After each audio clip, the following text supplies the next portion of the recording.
El título de esta charla, Derechos Humanos y Juventud.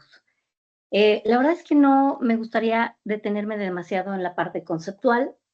Lo abordaré muy brevemente porque tenemos poco tiempo, pero vamos a hacer un poco de memoria porque el tema de derechos humanos es demasiado sonado y se ha vuelto un poco más popular recientemente, tanto por los acontecimientos eh, pues internacionales como los acontecimientos nacionales. Y seguramente también por muchos temas que ya sea que tengamos en nuestro público profesores o tutores o incluso compañeros estudiantes, muy probablemente también hemos sido testigos que nos han remitido al concepto de derechos humanos.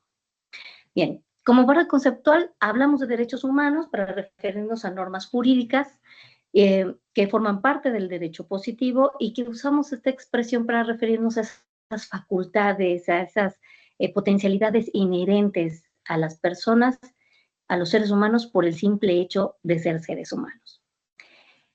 Algunas personas o algunas corrientes afirman que son más bien derechos o facultades que emanan de la naturaleza humana misma.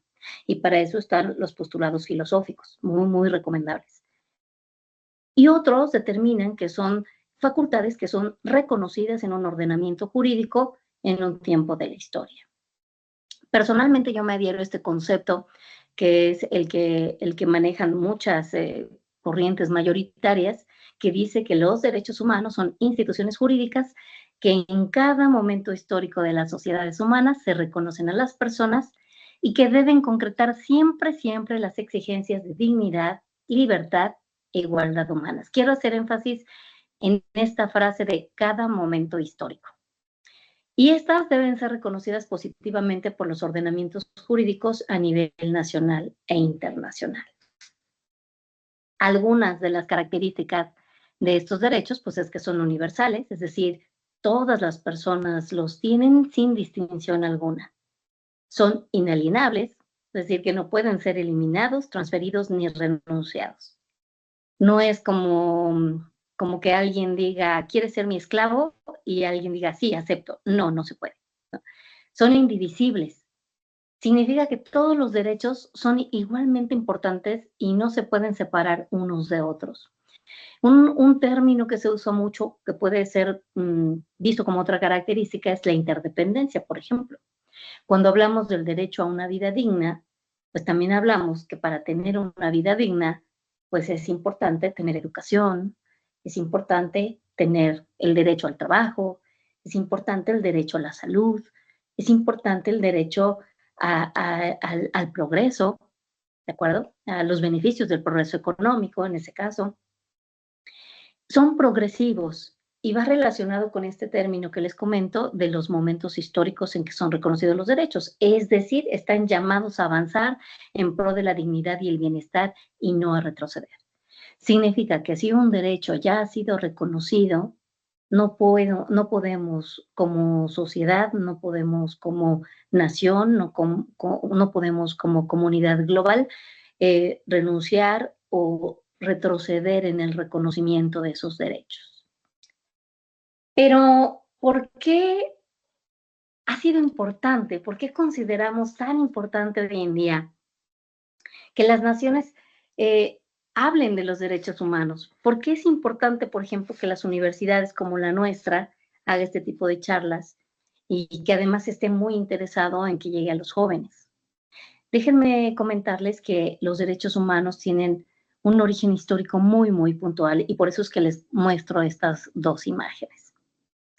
Vamos a hacernos la pregunta, ¿por qué las naciones que ganaron en la Segunda Guerra Mundial, nos vamos a remitir a los años 40, de 1942, 1945, ¿por qué las naciones que ganaron en los campos de batalla colectivamente en 1945 decidieron reafirmar su fe en la tolerancia, en los derechos fundamentales del hombre, en la dignidad, en el valor de la persona, en la igualdad entre las personas y entre las naciones? ¿Por qué de pronto decidieron practicar la tolerancia, vivir en paz como buenos vecinos?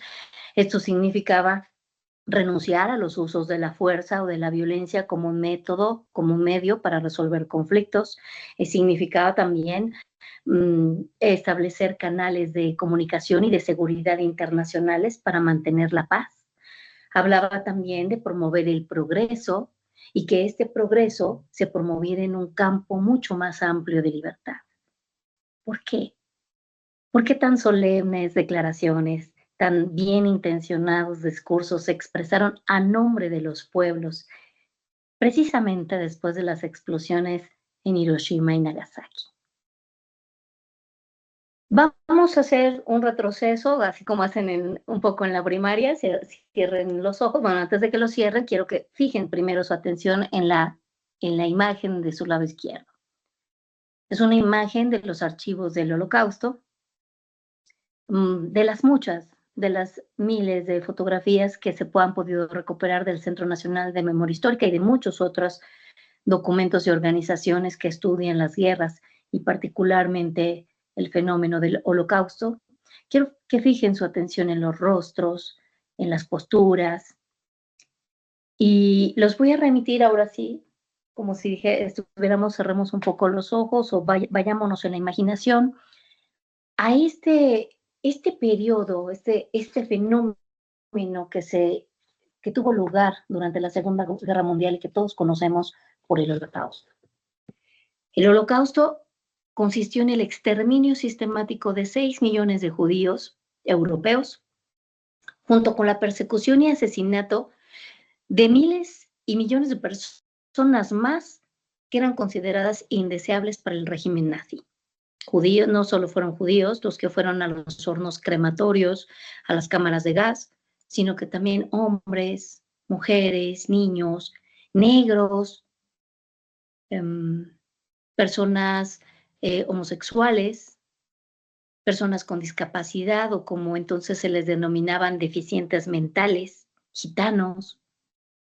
Todos ellos fueron masacrados sin rasgo de piedad en estos hornos crematorios, en estos campos de concentración. Y esto se llevó a cabo en nombre de la superioridad de una raza y de una ideología política. A esos millones de personas ahora les pido que concentren su atención en la imagen de la derecha. Una imagen que nos muestra un poco de lo que fueron las tragedias en Hiroshima y Nagasaki. A estos fenómenos del Holocausto, a estas imágenes tan conmovedoras, tan brutales del Holocausto, se suman los muertos, mutilados, quemados y desaparecidos por causa de las bombas atómicas y de las víctimas nucleares de Hiroshima y Nagasaki. Vámonos un poco a imaginar la ciudad de Hiroshima un 6 de agosto de 1945. Y si somos un poco conscientes, hoy es 6 de agosto.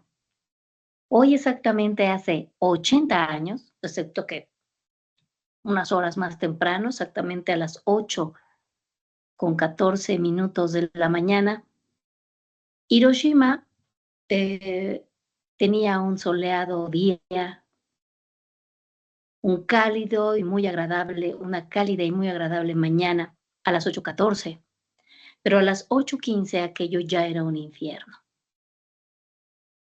La explosión generó una ola de calor de 4.000 grados Celsius en un radio de aproximadamente 4.5 kilómetros. Edificios,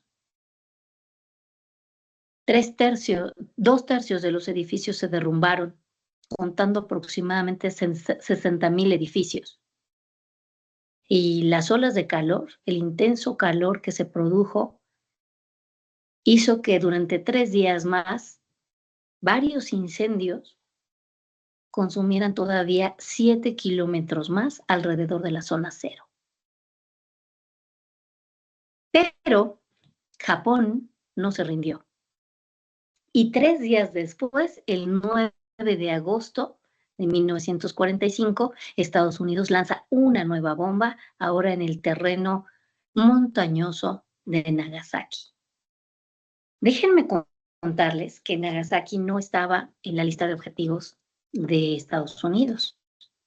Kokura era el objetivo principal, pero ese día Kokura amaneció con bruma, con humo, y los pilotos los oficiales del avión tenían por instrucción decidir el mejor objetivo visualmente desde las alturas. ¿Y qué creen? Se desviaron a Nagasaki. La explosión en Nagasaki fue mucho más fuerte que la de Hiroshima, derrumbó iglesias, escuelas, hospitales, hogares, miles y miles de hogares se derrumbaron. Y en palabras de algunos sobrevivientes dicen que aquello era un mar de fuego. El infierno mismo, cuerpos quemados, voces que salían desde los escombros y personas pidiendo e implorando por un vaso de agua con las manos en las entrañas. Quiero que nos detengamos un poco aquí, en estas dos imágenes, para saber si en nosotros se despierta un algo de indignación en la palabra. No hay cifras definitivas de cuántas personas murieron de las explosiones de Hiroshima y Nagasaki. No hay forma de contar cuántas personas murieron ahí. Miles. No solo por la explosión inmediata, sino por las muertes que durante los meses posteriores le siguieron a las explosiones principales, sin considerar las muertes que sobrevinieron por los efectos de la radiación, sin considerar las que años después cobraron vidas por las afectaciones o las mutaciones de la radiación y por las condiciones de salud mental de los sobrevivientes. Entonces, compañeros, Japón ya se rindió. Y así terminó la Segunda Guerra Mundial. Pero esto que ocurrió con el Holocausto y con Hiroshima y Nagasaki despertó en las naciones un grado de indignación. Sobrepasó dimensiones alucinantes la brutalidad de lo que se vivió al quebrantar la dignidad humana en este nivel. Esta indignación global de que les hablo entonces esto fue lo que despertó las promesas de paz, de tolerancia, porque las magnitudes de estas atrocidades, la ausencia de un marco que en ese tiempo limitara el poder de los estados, el poder estatal, no permitía o abría la posibilidad de que estos crímenes se cometieran, porque además esto ocurrió al amparo de estados que en ese momento se consideraban legítimos, que eran la Alemania nazi, la Italia fascista y el Japón imperial. Entonces, ante estas promesas de paz, esta indignación y estas ansias de que nunca, nunca, nunca jamás esto volviera a ocurrir, entonces, en 1945, se funda la Organización de las Naciones Unidas con 51 miembros, con 51 Estados miembros. Y en 1948 se firma finalmente como el primer gran acto formal, físico, práctico, de compromiso, la Declaración Universal de los Derechos Humanos. Esta declaración proclamaba que todos los seres humanos, por el hecho de serlo, tienen el intrínseco derecho de vivir dignamente, sin miedo y sin violencia. Significaba el derecho a pensar, a opinar, a crear, a creer en algún Dios y a rezarle en la lengua natal o en la lengua que tú quieras. O a no creer en ningún Dios, o a cambiar de creencia. El derecho a ser iguales o el derecho a ser diferentes. Y también el derecho a respirar aire puro, el derecho a la paz o a oponerse a una guerra. Este derecho a la paz sin el cual ninguno de los otros derechos puede florecer. Pero déjenme decirles que lo ocurrido aquí en 1948 pues nos marcaba un largo camino por recorrer, porque no todos los estados firmaron. Por ejemplo, pues, habíamos dicho que había 51 estados inicialmente. Déjenme decirles que Rusia no firmó. En ese entonces Rusia era la Unión Soviética. No firmó, porque ¿cómo? ¿Cómo que todos tenemos derecho a libre tránsito? No. Arabia Saudita no firmó, porque ¿cómo que los hombres y las mujeres son iguales? No, ¿cómo? África del Sur, África del Sur, que entonces era gobernada y el poder lo ostentaba una minoría blanca, no firmó. Porque ¿cómo que hombres y mujeres blancos y negros somos iguales? Esto nos dejó desde ese momento vislumbrar cuán largo iba a ser el camino para conseguir la tan ansiada paz y la protección de la dignidad de las personas. Cuando yo comenté en la definición inicial que los derechos humanos eran establecidos en el tiempo, en un momento histórico, y después hablamos de que una de las características de los derechos humanos era la progresividad, es justo así como a la par en el tiempo se han ido reconociendo cada vez más derechos humanos. Y lo que te muestro aquí es un ejemplo nada más. No, no me voy a soltar aquí a hablarte de todos los derechos sociales, no lo vamos a hacer porque es un tema muy, muy, muy amplio.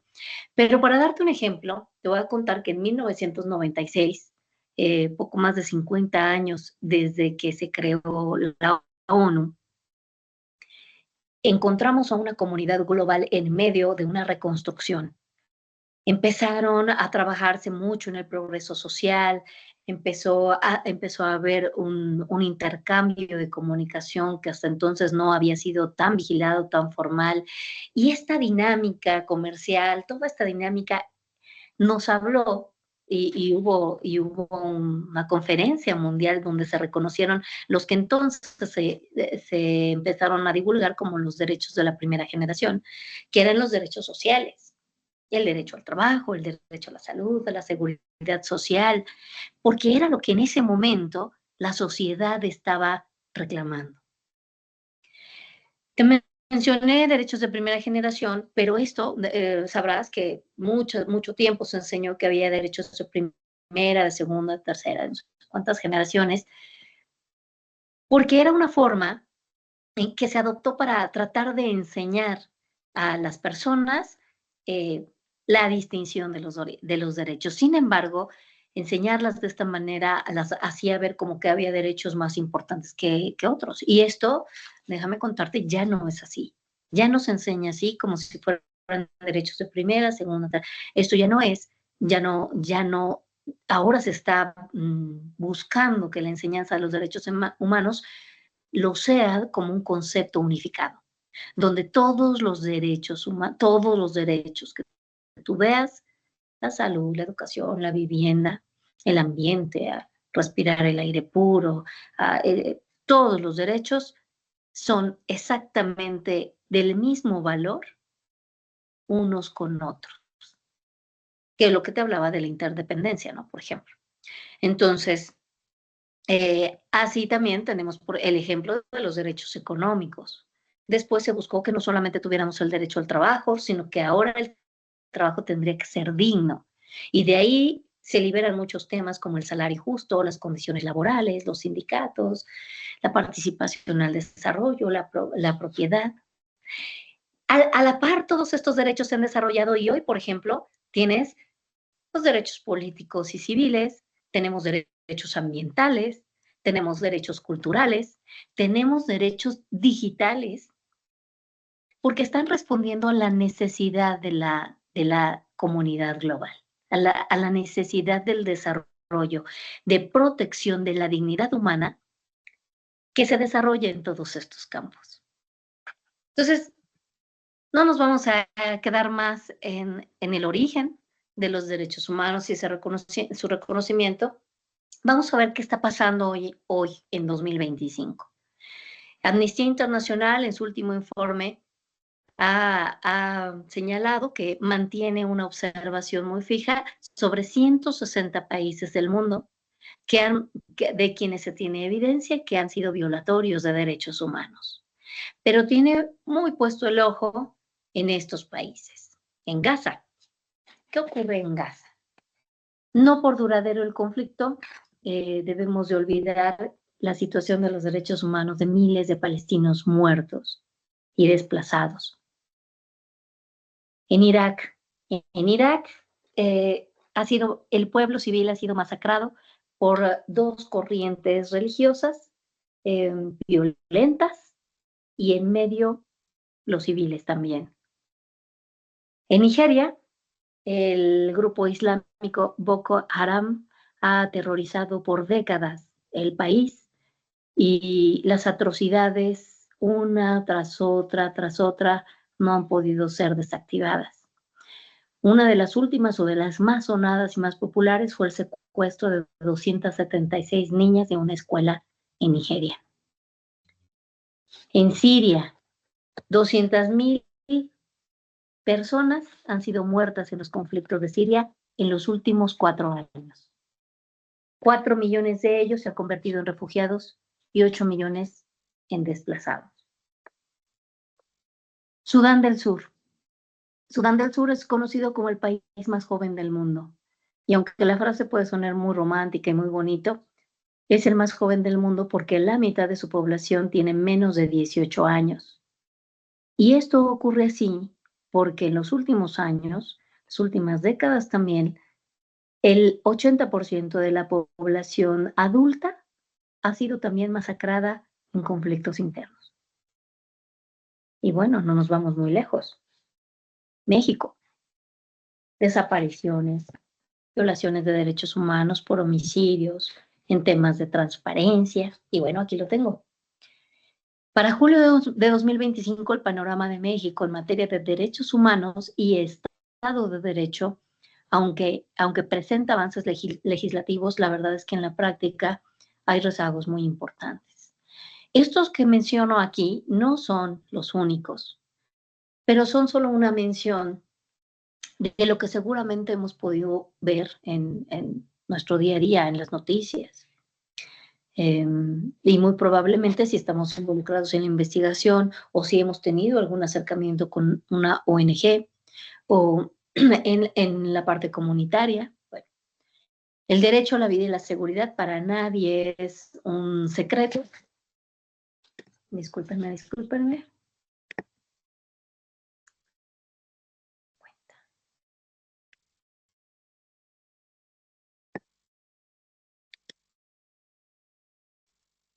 Perdónenme, para nadie es un secreto las altas tasas de homicidios que todos los días ocurren en México, particularmente, por ejemplo, en Colima, que es uno de los estados más violentos, donde hay 100 muertos por cada 100,000 personas, al menos en las cifras que se arrojan a 2025, hacia agosto-julio de 2025. El acceso a la información, donde el órgano autónomo que nos garantizaba el derecho de acceso a la información fue eliminado por la legislatura, abriendo un amplio abanico para la violación del derecho al acceso a la información y a la privacidad. La libertad de expresión. No es un secreto tampoco que México es uno de los países más peligrosos para ejercer el periodismo, donde hay persecución, hay censura, hay amenazas, por supuesto, hay violencia, espionaje y además censura judicial. Y habrá que ver lo que viene ahora con la reforma judicial también, ¿no? La discriminación, la no discriminación o los derechos de minorías, persisten graves niveles de violencia contra mujeres y contra personas de la comunidad LGBTQ+, o incluso sus defensores. Solo como un dato gravísimo, en 2023 México era el segundo lugar en muertes transgénero. En los derechos de las mujeres, bueno, todos los días podemos dar cuenta de las cifras de feminicidios y desapariciones que hay, de la violencia de género en aumento. El acceso a la justicia, como bien lo sabemos, estamos en una etapa de incertidumbre ante lo que no sabemos, de verdad no sabemos qué se puede esperar sobre la nueva operatividad tras la reforma judicial y, pues bueno, sus próximos resultados. En los entornos carcelarios, recién 1 o 2 días en las noticias se da cuenta otra vez de conflictos dentro de las cárceles donde se violan brutalmente derechos de las personas en prisión y que están también a manos del crimen organizado. Derechos económicos y sociales, donde se hizo muy popular el discurso y el término de pobreza, sin considerar que la pobreza no es sola, sino que viene emparejada con conceptos y términos como la desigualdad o la falta de bienestar, donde la desigualdad o la falta de bienestar involucra los derechos a la salud, involucra el acceso a la educación, involucra la posibilidad de traslado. Hablar de derechos también implica hablar de deberes. A mí eso me encanta. La verdad es que cuando hablamos de la noción del deber, pues resulta a veces un poco incómodo, es secundario, no es popular. Pero aquí voy a mencionar algo que Mohandas Karamchand Gandhi dijo. Mohandas significa alma grande. Un abogado, bueno, es una hermosa historia la de Gandhi, pero bueno, uno de los principales actores en la independencia de la India a través de la resistencia pacífica. Y Gandhi decía, de mi madre aprendí que los derechos que pueden merecerse y conservarse proceden del deber bien cumplido. De tal modo que solo somos acreedores del derecho a la vida cuando cumplimos el deber de ciudadanos del mundo. A este respecto, 20 siglos atrás, los estoicos también educaban a sus discípulos en la observancia fiel de los derechos antes de la exigencia en la observancia fiel de los deberes antes que en la exigencia de los derechos. Y aquí en México aquí tenemos a Don Benito Juárez, o tuvimos a Don Benito Juárez. Entre los individuos como entre las naciones, el respeto al derecho ajeno es la paz. Me resonó mucho esta parte reflexiva porque, por ejemplo, sonará el nombre del presidente Nayib Bukele. Y creo que mucho de la actuación política, de la política carcelaria o de persecución de la delincuencia reside justamente en este tipo de principios o en este tipo de, de señalamientos, ¿no? Donde la persona que no reconoce el deber de respetar los derechos de los demás queda inhibida éticamente para poder reclamar los propios. Y bueno, el derecho a la paz, ¿no? El derecho a la comunidad, el derecho a la diversidad. No me quiero extender, la verdad, mucho, el tema es muy, muy grande. Sí me quiero centrar en qué corresponde a la universidad y por qué la universidad hace este tipo de charlas, por qué hace estas pláticas, obedeciendo, por supuesto, al mandato de la ONU, cuando la ONU sacó la Declaración Universal de los Derechos Humanos, en una parte importante de su justificación sacó que uno de los medios idóneos para hacer participar a las personas de estos derechos era la educación. Era la educación y por tanto las universidades y las escuelas. Y por eso hay tantos órganos alrededor de la ONU, tantas comisiones, tantas conferencias para tratar puntualmente uno y otro y para que se acerquen también los jóvenes a ellas. A mi modo de ver, ya no nos vayamos a la parte del crimen organizado, ya no nos vayamos a la parte de la violencia, los feminicidios. Vamos a ver qué sí podemos hacer nosotros desde el entorno universitario, como jóvenes que son y próximos profesionistas o como comunidad universitaria. Porque hay mucha vulneración de derechos que es invisible, o que no queremos ver, o que viéndolos no podemos hacer mucho. Déjenme compartir, por ejemplo, 3 experiencias un poco frustrantes en algún momento cuando trabajé en el DIF y tuve la oportunidad de estar en la Dirección de Atención a la Discapacidad. De esta dirección depende el CAM. Trabajando ahí en esa dirección, el CAM es el Centro de Atención Múltiple. Centro de Atención Múltiple que colabora con el CRE, que es el Centro de Rehabilitación y Educación Especial, colaboran porque el CAM es una escuelita pequeñita, pero tiene preescolar, primaria y secundaria, todo lo posible, porque lo que hace es acoger a los niños que tienen una discapacidad en un grado importante eh, para que tengan y se cumpla su derecho a la educación. Entonces, como son pocos los niños, eh, la escuela es muy pequeñita y tiene niños revueltos, ¿no? De todo, niños sordos, niños que no ven, niños ciegos, con discapacidad motriz, con autismo, hay de todo. Entonces, llama mi atención que al CAM llega a la dirección una mamá con su pequeñita de 9 años que había tenido un accidente y que desafortunadamente había perdido una pierna. La habían tenido que amputar una pierna. Eh, Vamos a llamarle Sofía. Sofía es una niña muy linda de 9 años que no tiene ninguna discapacidad cognitiva.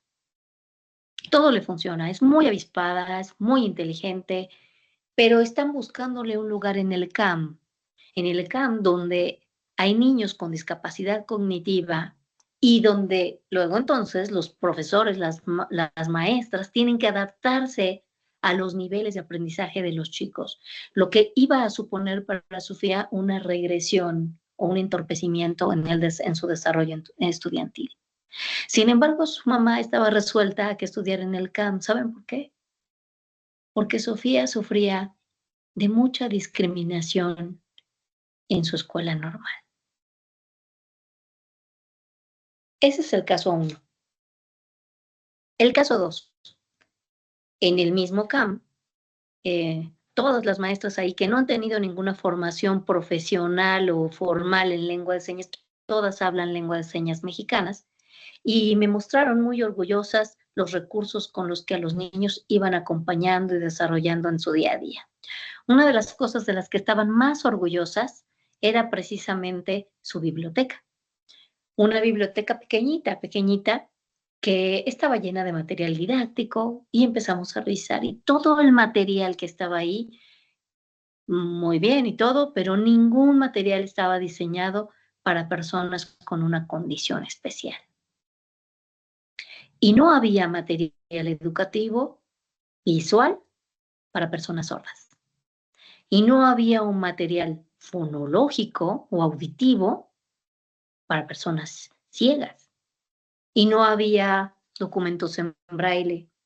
No había materiales sensoriales para jóvenes con autismo. Y entonces, ¿cómo buscamos? ¿Dónde buscamos? Busquemos empresas que hagan, busquemos empresas que donen. No hay. Amazon tenía 4 piezas de collarcito, de nombre de lengua de señas. Es aquí, jóvenes, donde nos toca actuar. Entonces, llamo al pedagogo, y llamo al psicólogo, y llamo al artista, y llamo al diseñador industrial, para que en la multidisciplina desarrollen en conjunto un programa de materiales didácticos para restituir en su entera concepción el derecho a la educación de estos niños. Por ejemplo, ¿no? Tercer caso. Tiempo después tuve oportunidad de estar en los albergues del DIF y en el DIF me encontré con un jovencito, con un adolescente, 13, 14 años casi, que se identificaba como parte de la comunidad LGBTQ. Vamos a llamarle Eric. Eric tenía papá, tenía mamá, o es decir, no tenía una situación de orfandad, no tenía una situación de pobreza. Eric no consumía drogas. Eric no había sido objeto de la comisión de un delito. Eric no formaba parte del crimen organizado. Eric estaba ahí porque se había intentado suicidar 3 veces. Porque ni sus papás, ni sus abuelos, ni sus tíos habían aceptado o buscado los mecanismos para entender, apoyar o compartir con Eric la vida que tenía. Sumado a esto, había sido objeto de discriminación y de bullying o de maltrato en la escuela. Es aquí donde nos toca a nosotros, los universitarios, dejar de ser espectadores. Porque de pronto, cuando pasamos de largo por todo esto, los derechos humanos tan nobles y tan justos están en realidad siendo postergados. Por ello es que mi convencimiento de que en la universidad es donde debe de gestarse un cambio, un papel esencial en la búsqueda de una construcción de una sociedad libre de diferencias de género, libre de intolerancia, libre de enfoques sexistas, de racismo, de xenofobia, libre de prejuicios de cualquier tipo. Y se puede hacer porque tenemos todo lo que necesitamos. Tenemos el talento, tenemos el material, tenemos los recursos humanos, tenemos la imaginación, el entusiasmo. De pronto hay que hacer algo si nos falta voluntad. Esa transformación de esta sociedad que está desilusionada, que está angustiada, que está afligida y desconcertada, solo podrá tener lugar mediante la transformación de nosotros primero. Por lo que yo hago un llamado muy, muy, muy sencillo. Ay.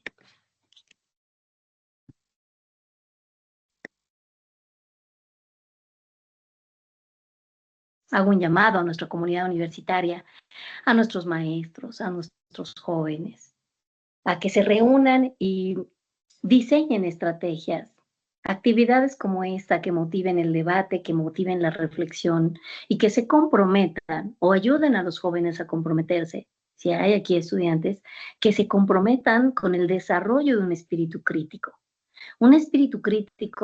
y un espíritu combativo, ¿por qué no? Y lo hemos visto. Pero cuidado, porque un espíritu combativo sin estar acompañado de un espíritu crítico, lo único que logrará es que las causas que se defiendan se vean empobrecidas. No podemos combatir una realidad si no hay una formación, si no hay un conocimiento del contexto histórico. Por eso comencé con esta parte histórica, con esta parte conceptual. Por eso hago énfasis en cómo la realidad histórica del momento importa, sí importa, pero también importa la del pasado.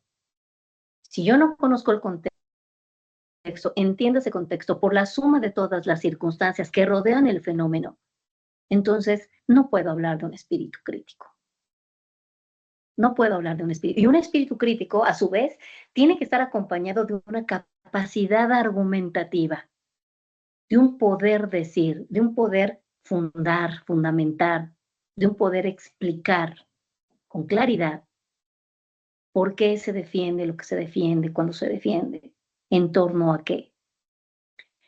Porque desafortunadamente causas muy justas y muy nobles, pues pueden empezar a parecer un chiste cuando los defensores no concretamos ni la argumentación, ni la crítica, ni el conocimiento. Así que, pues esta es mi breve exposición sobre la importancia que considero que tienen los derechos humanos. Yo esperaría que de esta charla salga pues una práctica reflexiva, que entendamos que, bueno, y no abordamos los conceptos de libertad, igualdad y fraternidad y dignidad humana, que son fundamentales, pero sí es importante que sepamos que de estos derechos y del ejercicio de las libertades que esos derechos nos dan, proviene la realización de una vida digna. John